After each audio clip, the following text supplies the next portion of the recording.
На планете есть немного видов животных, у которых есть такое понятие, как бабушка. Одни из них – это человек, гринды или черные дельфины и касатки. Сегодняшний рассказ как раз будет про касаток, кровожадных, но безумно умных существах. Единственный современный представитель рода касаток, признанный самым крупным представителем своего семейства и единственный среди китообразных настоящий хищник, который преследует теплокровных животных.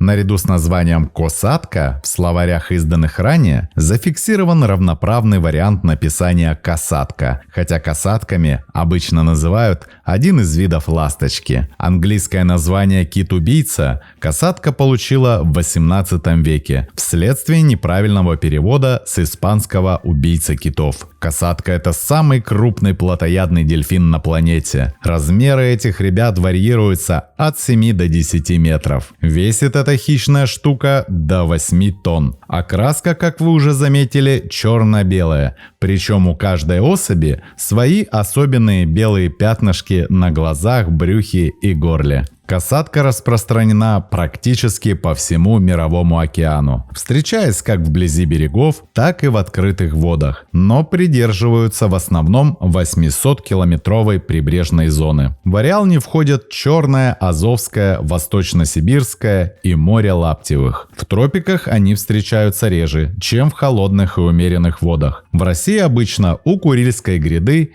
и у Командорских островов. Касатка является вершиной пищевой цепи в морской живой природе, которая практически не имеет соперников. Тем не менее, у касаток, как у очень высокоразвитых морских млекопитающих, в обиходе приняты сложные тактические и даже стратегические схемы, которые используются стаями для добычи пропитания. Эти черно-белые интеллектуалы по стилю жизни делятся на два типа. Первые – касатки-скромняги, которые предпочитают спокойный образ жизни с ипотекой, женой и 3 спиногрызами. Питаются именно эти образцы интеллигенции исключительно рыбкой и некоторыми моллюсками. Объединяются такие касатки в группы до 15 голов, а все для того, чтобы удобнее было вылавливать косяки рыбки и вести кухонные разговоры о политике и о культуре. В поисках рыбы стаи касаток обычно разворачиваются в цепь и плывут со скоростью около 5 км в час. При этом эхолокационные сигналы позволяют каждому животному определять свое положение относительно других, оставаться в контакте с ними и участвовать в общей деятельности группы. Обнаруженный косяк рыбы касатки прижимают к берегу или сгоняют в плотный шар у поверхности воды. По очереди ныряют в его середину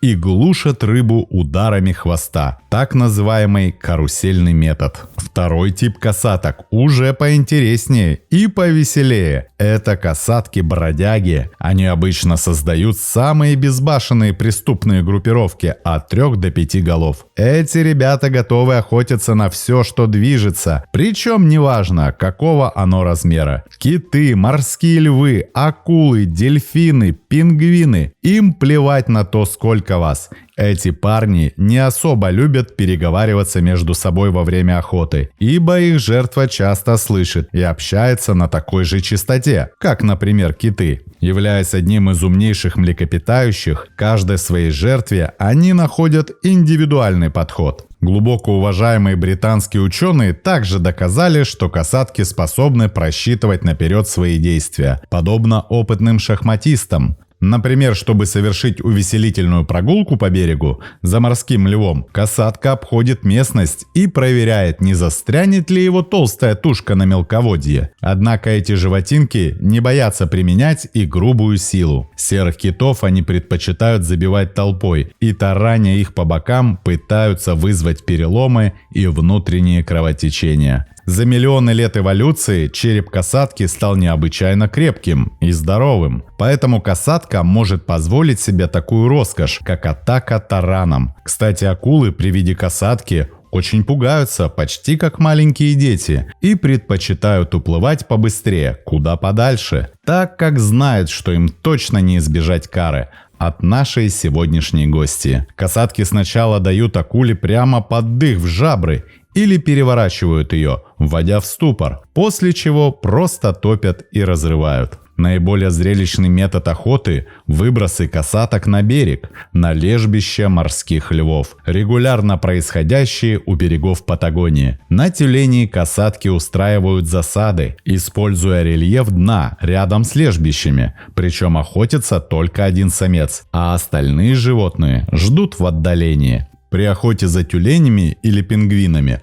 плывущими на льдине, касатки либо подныривают под льдину и бьют по ней, либо, выстроившись в линию, синхронными движениями мощных хвостовых плавников создают направленную высокую волну, которая смывает добычу в море. Кстати, птицы, хорошо видящие свысока, движущиеся в толще вод косяки рыбы, выполняют в этом тандеме функцию воздушной разведки. Периодически всплывая, слыша птичье кряканье и видя повышенную активность альбатросов над водой, касатки судят о том, что это охотничьи угодья богаты на добычу. Альбатросы, в свою очередь, заинтересованы в прибытии касаток, поскольку те сгоняют рыбу ближе к поверхности воды, где ее проще выловить. В нападении на крупных китов участвуют преимущественно самцы. Они одновременно набрасываются на жертву, кусают ее за горло и плавники, пытаясь не дать ей подняться к поверхности. Но при нападении на самок кашалота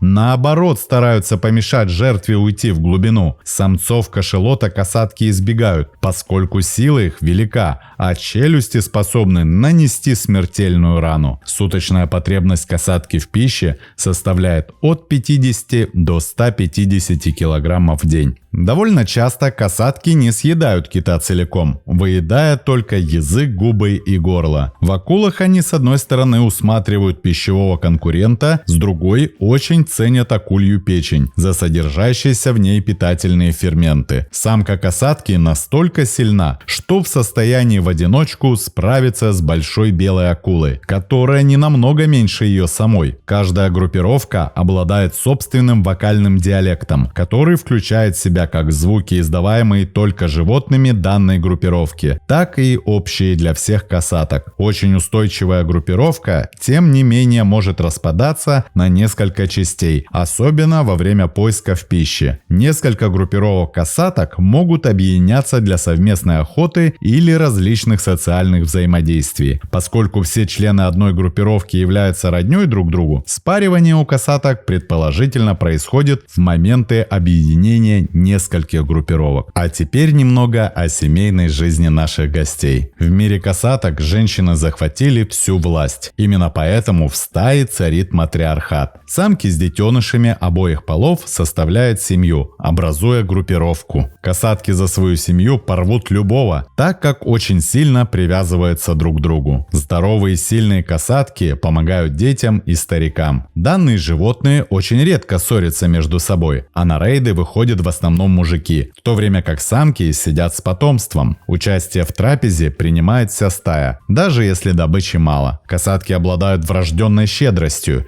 и это еще раз доказывает, что кое-кому есть чему поучиться у животных. Спаривание у касаток происходит летом. Самка вынашивает детеныша примерно 16-18 месяцев. За всю свою жизнь она может сотворить до 6 новых касаток. К 40-50 годам у касатки женщины наступает менопауза. Проще говоря, она не может больше производить потомство. Поэтому у этих животных есть такое понятие, как бабушка. Старые касатки делают все возможное, чтобы вбить в голову своих бестолковых внуков максимум информации о правильных тактиках охоты, маршрутам миграции и прочим сложным моделям поведения. При этом касатки часто доживают до 80 лет. Кстати, с людьми у касаток отношения более-менее сносные, ведь в прошлом веке их запретили убивать. Касатки легко идут на контакт с человеком и легко поддаются дрессировке. Правда, был единичный случай, когда касатка психанула и утопила дрессировщика. С тех пор дрессировщики с ними почти не плавают, а отдают команды из-за барьера, изредка опускаясь, чтобы дать животинке покушать. А как вы относитесь к уважению старших поколений и передаче опыта? Пишите в комментариях. Спасибо, что посмотрели этот ролик. Не забывайте ставить лайки и делиться этим видео с друзьями. Это очень помогает развитию нашего небольшого сообщества. С вами был канал о животных ЗУ. Мы собираем большую видеоэнциклопедию про все виды животных планеты. Любите природу вместе с нами. До скорых встреч!